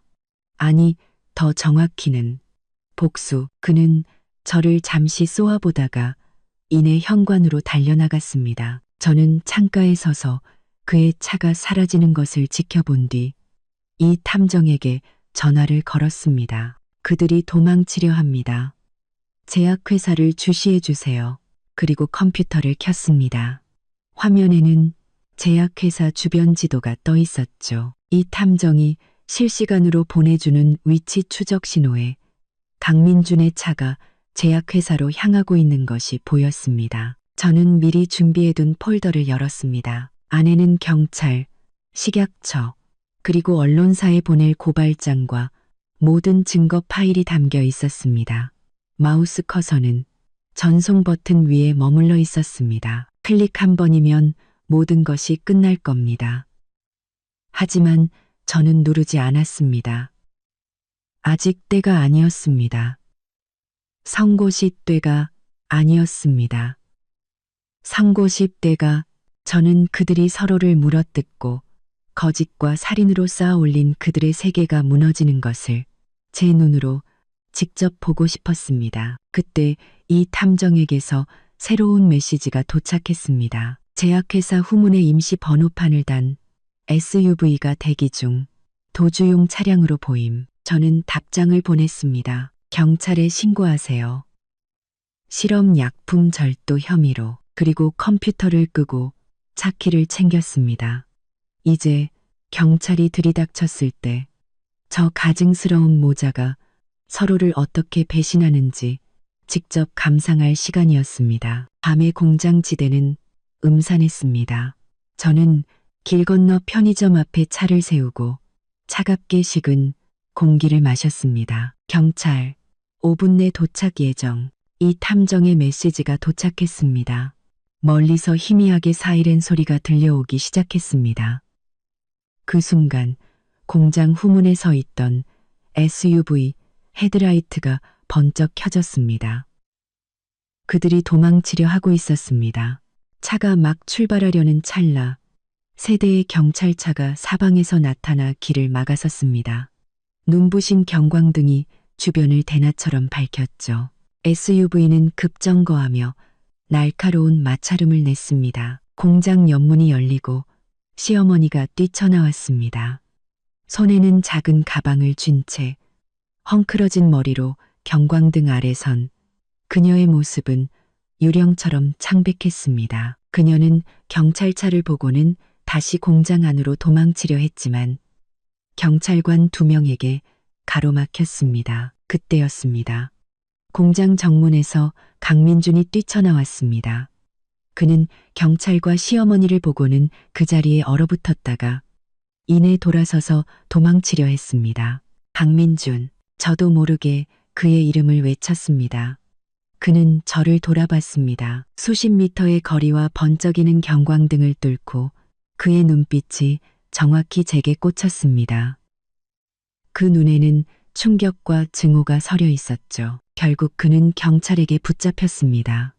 수갑이 채워지는 순간까지도 그는 시어머니를 향해 손가락질하며 무언가 소리쳤습니다. 시어머니는 경찰차 앞으로 끌려가다 갑자기 경찰을 뿌리치고 강민준에게 달려들었습니다. 이 불효자식 다 너 때문이야. 그녀는 히스테릭하게 소리쳤습니다. 약은 제가 사왔어요. 계획도 제가 다 짰다고요. 난 아무 상관없어요. 강민준의 얼굴이 일그러졌습니다. 거짓말. 어머니가 시켰잖아요. 닥쳐. 시어머니는 비명을 질렀습니다. 경찰 아저씨, 증거도 있어요. 내 아들 통장에 이뮤란 애한테서 돈 받은 기록이 있다고요. 경찰들은 눈빛을 교환하며 두 사람을 각각 다른 차에 태웠습니다. 시어머니가 경찰차에 타는 순간 그녀의 손에서 가방이 떨어졌습니다. 유리병 하나가 굴러나와 시멘트 바닥에 부딪혀 산산조각이 났죠. 무색의 액체가 사방으로 튀었고 몇 방울이 시어머니의 바짓단에 묻었습니다. 그녀는 갑자기 눈을 동그랗게 뜨고는 인간의 것이라고는 믿기 힘든 비명을 질렀습니다. 내 다리에 감각이 없어. 현장은 순식간에 아수라장이 되었습니다. 해독제가 필요해. 그녀의 목소리는 점점 희미해져 갔습니다. 저는 차 안에서 핸들을 쥔 손마디가 하얗게 질리도록 그 광경을 지켜봤습니다. 이 얼마나 완벽한 아이러니인가. 시어머니는 자신이 준비한 독에 스스로 당하고 말았습니다. 권선징악. 옛말은 틀리지 않았습니다. 경찰이 바닥에 유리조각을 증거물 봉투에 담는 모습을 저는 핸드폰으로 촬영했습니다. 그때 낯선 번호로 전화가 걸려왔습니다. 서은아 씨 되십니까? 형사팀장 경희입니다. 남편분과 시어머님께서 지금 병원에 계십니다. 인화병원으로 와주실 수 있겠습니까? 응급실 복도에서 만난 장경희는 시어머니가 위독한 상태이며 강민주는 현재 조사를 받고 있다고 설명했습니다. 남편분께서 부인께서는 이미 시어머님의 범행을 알고 있었다고 진술하셨습니다. 저는 고개를 끄덕이며 준비해온 USB를 건넸습니다. 여기 지난 반년간 제가 모은 모든 증거가 있습니다. CCTV 영상, 검사 결과지, 그리고 오늘 사건 직전 남편과 시어머니의 대화 녹음 파일까지요. 왜 진작 신고하지 않으셨습니까? 확실한 증거가 필요했습니다. 그래도 시어머니셨으니까요. 제 대답에 장경희의 표정이 조금 부드러워졌습니다. 그는 저를 작은 회의실로 안내했습니다. 조사를 받는 내내 저는 제가 아는 모든 것을 털어놓았습니다. 조사가 끝나고 장경희는 제게 강민준을 5분간 만날 수 있게 해주었습니다. 작은 방 안, 병상 난간에 수갑이 채워진 채 앉아있던 강민준은 저를 보자마자 애원했습니다. 은하야, 날 좀 도와줘. 내가 시키는 대로 경찰한테 말해줘. 내가 독살 계획은 몰랐다고. 저는 그를 쳐다봤습니다. 한때 죽도록 사랑했던 남자가 이제는 가련한 개처럼 구걸하고 있었습니다. 내가 왜 당신을 도와야 하죠? 그의 얼굴이 일그러졌습니다. 네가 우리를 함정에 빠뜨린 거잖아. 함정을 판 건 당신들 모자였죠. 그 여자가, 내 어머니가 모든 책임을 나한테 떠넘겼어. 내가 주범이라고 진술서까지 썼대. 당신이 그토록 사랑하던 어머니 아니었나요? 그를 위해 나까지 죽이려 했으면서. 강민주는 고개를 숙였습니다. 후회해. 정말이야. 늦었어요. 아, 이뮤라는 당신들이 체포된 거 알아요? 그가 고개를 번쩍 들었습니다. 그 애한테는 말하지 마. 왜요? 진정한 사랑이라면서요. 아, 깜빡했네요. 그녀는 당신이랑 싱가포르 갈 생각도 없었다는 거. 강민주는 마치 칼에 찔린 듯한 표정을 지었습니다. 잘 있어요, 강민준 씨. 감옥에서 즐거운 시간 보내길. 제가 돌아서자 그가 등 뒤에서 외쳤습니다. 은하야. 우리 부부였잖아. 이럴 순 없어. 저는 문 앞에서 멈춰 돌아보지 않은 채 말했습니다. 당신이 날 죽이기로 결심한 순간부터 우리는 부부가 아니었어요. 사건은 일사천리로 진행되었습니다. 시어머니와 강민주는 살인 미수 혐의로 기소되었고 이혼 소송에서 저는 모든 공동 재산을 돌려받고 거액의 정신적 피해 보상금까지 받게 되었습니다. 이뮤라는 소식을 듣자마자 호주로 도망쳤고 그녀의 아버지는 그녀의 모든 카드를 정지시켰다고 합니다. 시어머니의 사촌 동생, 그 제약회사 개발팀장도 체포되었습니다. 그는 시어머니가 최근 평소보다 훨씬 많은 양의 독약을 요구했으며 이달 말까지 모든 것을 끝내야 한다고 말했다고 진술했습니다. 만약 그들의 계획이 틀어지지 않았다면 저는 주말을 넘기지 못했을 겁니다. 모든 것이 끝났습니다. 저는 마침내 안전해졌습니다. 그런데 왜일까요? 마음 한구석에 뚫린 이 공허함은 회사에서는 저를 위한 성대한 축하 파티가 열렸습니다. 임산그룹 프로젝트는 대성공을 거두었고 저는 마케팅 부사장으로 승진했죠. 부사장님, 정말 대단하세요. 지영 씨가 샴페인 잔을 부딪혀 왔습니다. 하지만 저는 아무 맛도 느낄 수 없었습니다. 파티가 끝나고 저는 혼자 집으로 돌아왔습니다. 이제 이 집은 온전히 제 것이었습니다. 어둠 속에서 저는 위스키 한 잔을 따랐습니다. 그때 어머니에게서 메시지가 왔습니다. 딸, 승진 축하한다. 엄마가 용돈 보냈으니 맛있는 거 사 먹어. 저는 답장 없이 이체된 돈을 그대로 돌려보냈습니다.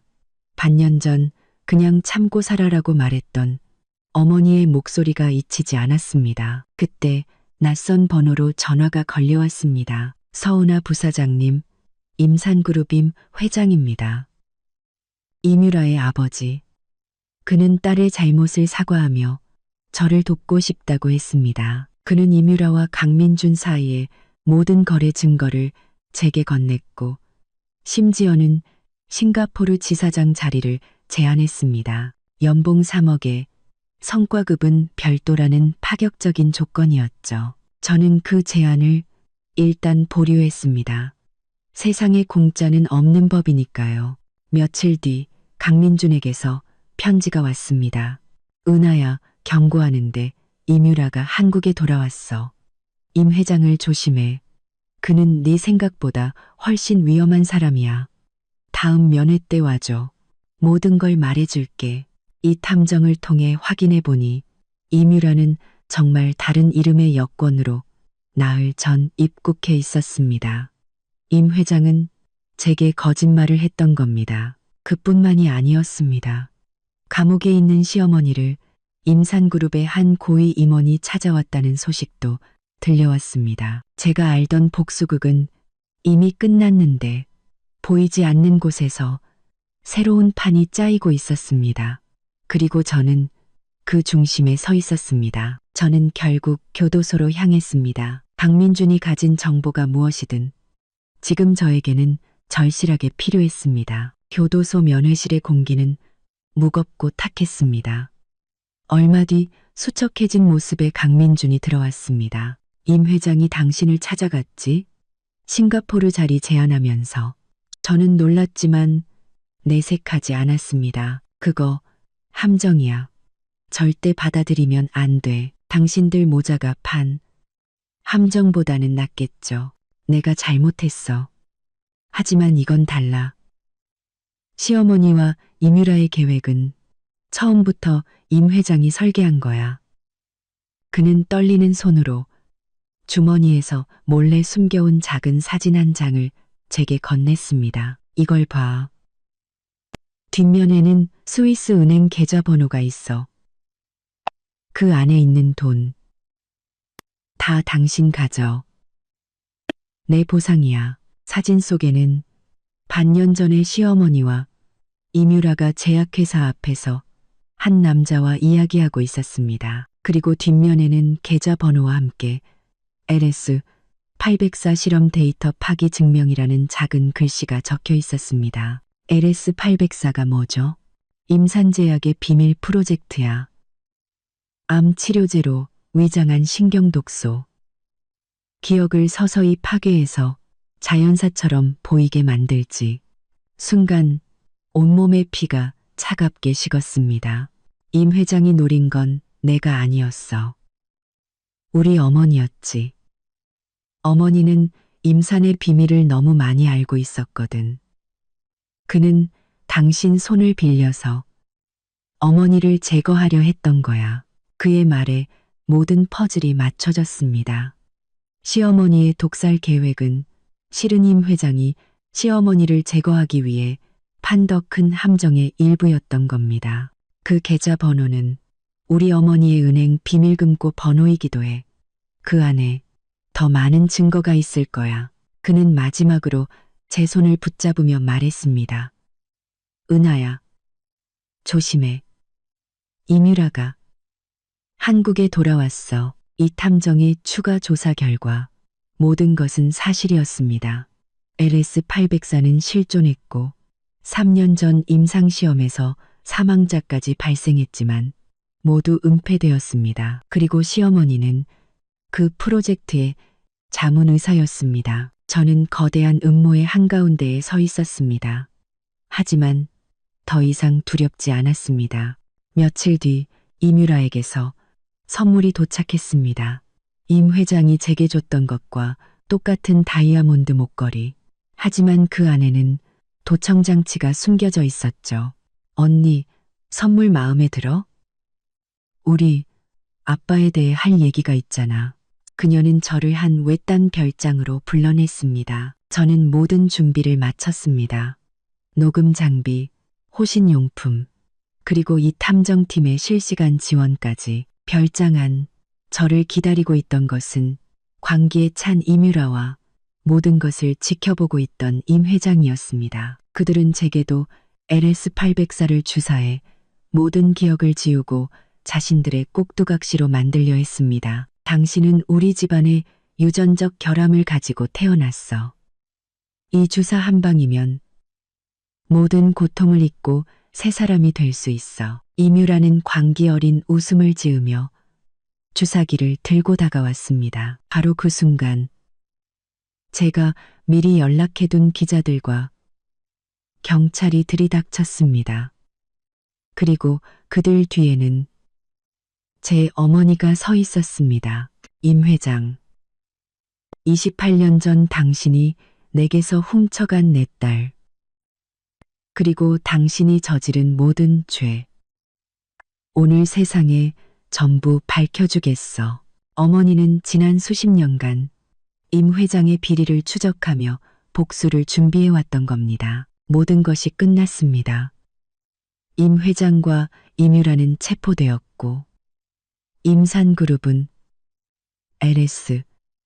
LS-804 스캔들로 몰락했습니다. 시어머니는 감옥병동에서 평생을 보내게 되었고 강민주는 모든 죄를 인정하고 기형을 선고받았죠. 저는 임산의 그늘에서 벗어나 제 자신의 컨설팅 회사를 차렸습니다. 누구보다 어둠 속 함정을 잘 아는 전문가로서 기업들을 돕는 일을 시작했죠. 어머니와는 28년의 시간을 메우듯 매주 만나 식사를 합니다. 어느 맑은 날 저는 창가에 서서 도시의 풍경을 내려다봤습니다. 책상 위에는 강민준이 보낸 두 번째 편지가 놓여 있었지만 저는 뜯어보지 않았습니다.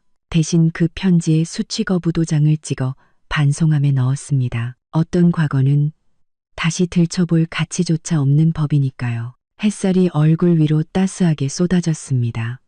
길고 길었던 복수는 끝났고 이제 저의 새로운 인생이 비로소 시작되고 있었습니다.